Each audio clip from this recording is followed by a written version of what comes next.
Hi, and welcome to the second part of the course on Magnus Carlsen. In this part we will follow Magnus's journey to become a top grandmaster. He is now 15 years old and he has already become a grandmaster, actually the third youngest in history.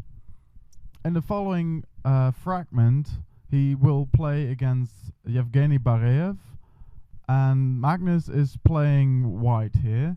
And I would like to show you that also Magnus is still a mortal human being. I mean, he will get a great position, but unfortunately he will blunder it away in the end, still emphasizing with this game that he should still improve his calculating skills. Magnus takes, in this position, Magnus is white. Magnus takes, queen takes f7, rook d8, king c2, avoiding some nasty rook d1 tricks. King b8 is always advisable to hide your king somewhere safe when your opponent has a queen. Queen takes g6. Now white has gotten his pair of connected passed pawns, which is always a very dangerous situation to face. Bishop e3, g5, putting the pawns again on the collar of the opponent's bishop to proceed. Rook d2 check, king b3, and knight d1. This is virtually black's only chance to save the game, is to build somehow an attack against the king. As we were already seeing last game against in the 𝐎𝐻𝐻𝐾𝐽 game, that's where the bishop and knight were setting up an attack against the king, and here we can actually see the same thing happening with bishop, knight and rook, because these pieces together, they can coordinate a mating attack. The queen alone is not able to do that. That's the difference between both sides here. But fortunately the queen has some nice passed pawns to assist him. White plays a4, b5, trying to set up a mating net by taking away the c4 square. This is actually a good move. A takes b5, a takes b5, and now white has to run out of the mate with king b4.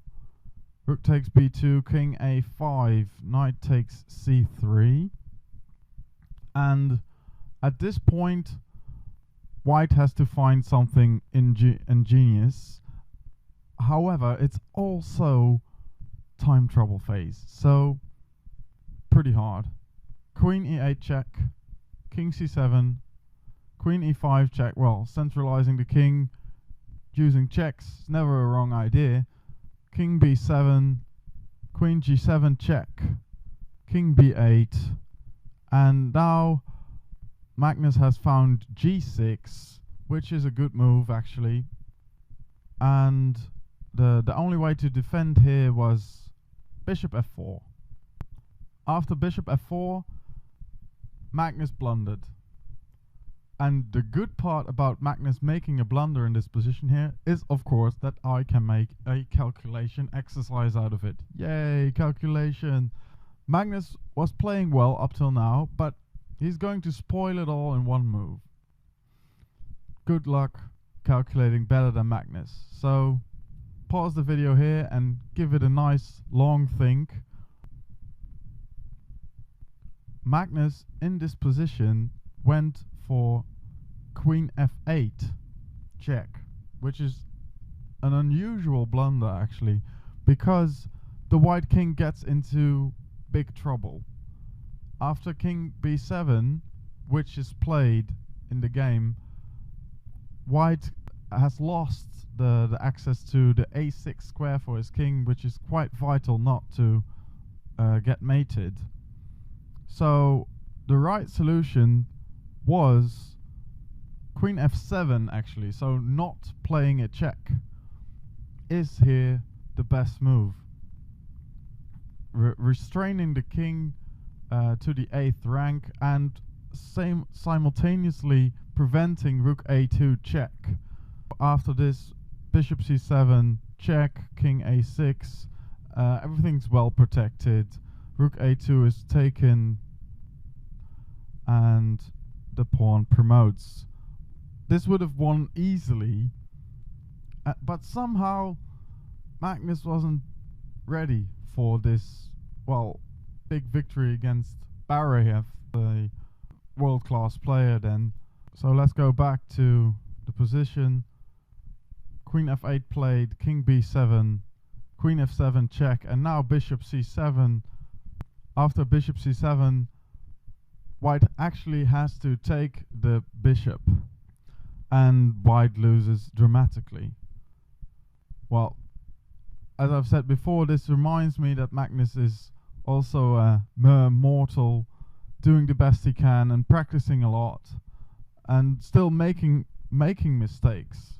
So getting to that high level does not involve like a perfection idea of some guy never making mistakes. I mean, the road to the top is really a road full of painful defeats as well. And that should be comforting us, because we are currently working on our chess as well.